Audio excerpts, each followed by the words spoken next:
দল গঠনের পর ছাত্র নেতারা যে বক্তব্য দিচ্ছে তাতে আবারও ১-১১-র মতো ষড়যন্ত্রের আভাস পাওয়া যাচ্ছে বলে মন্তব্য করেছেন বিএনপি নেতারা। যেসব রাজনৈতিক দলের ভোট জিতে ক্ষমতায় যাওয়ার সামর্থ্য নেই তারাই নির্বাচন চায় না বলে মন্তব্য করেন তারা।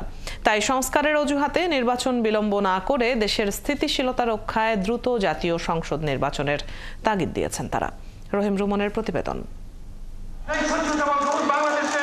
রাষ্ট্র কাঠামো মেরামতে বিএনপি ঘোষিত ৩১ দফা বাস্তবায়নে কর্মশালার মাধ্যমে কর্মীদের ধারাবাহিক প্রশিক্ষণ দিচ্ছে বাংলাদেশ জাতীয়তাবাদী দল।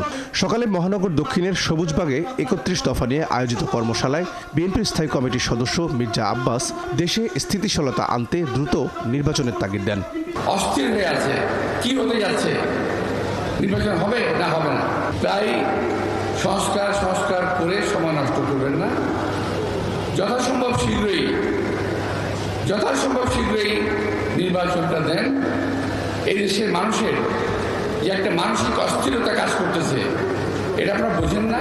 তার দাবি, নির্বাচনের কথা উঠলেই জনসমর্থনহীন একটি পক্ষ নির্বাচন বিলম্ব করার পক্ষে নানান অজুহাত তুলছে। আমাদের অনেক ভাইরা আছেন, ঢাকায় আছে, যারা ইউটিউবে অনেক কথা বলেন, আপনারা খেয়াল করে দেখবেন, ইউটিউবের অনেক কথা মাঝে মাঝে আমার নজরে পড়ে। তাদের মনে হয় নির্বাচনের কথা শুনলেই মাথাটা খারাপ হয়ে যায়। কিছু কিছু রাজনৈতিক দল আছে, নির্বাচন শুনলেই মাথা খারাপ হয়ে যায়, কারণ ওরা কখনো নির্বাচন করবেও না, করেও না। নির্বাচন একটা দেশের মানুষকে স্থিরতা দিতে পারে, নির্বাচন একটা মানুষকে স্থিতিশীল করতে পারে, এদেশের মানুষকে অস্থিরতা কমাতে পারে, কিন্তু এই জিনিসগুলো তারা বোঝার চেষ্টা করে না। এর আগে স্থিতিশীল রাষ্ট্র বিনির্মাণে নির্বাচন শীর্ষক এক আলোচনা সভায় আবারও ১-১১-র মতো ষড়যন্ত্রের আভাস পাওয়া যাচ্ছে বলে অভিযোগ করেন বিএনপি নেতা জয়নুল আবদিন ফারুক।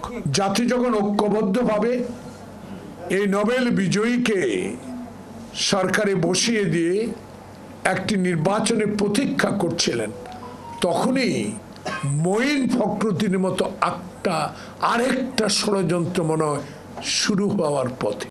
নির্বাচনী অন্তর্বর্তী সরকারের প্রধান লক্ষ্য হওয়া উচিত মন্তব্য করে ভোটের জন্য যতটা সংস্কার দরকার অতি দ্রুত সেটি শেষ করে নির্বাচন দেওয়ার দাবিও জানান তিনি।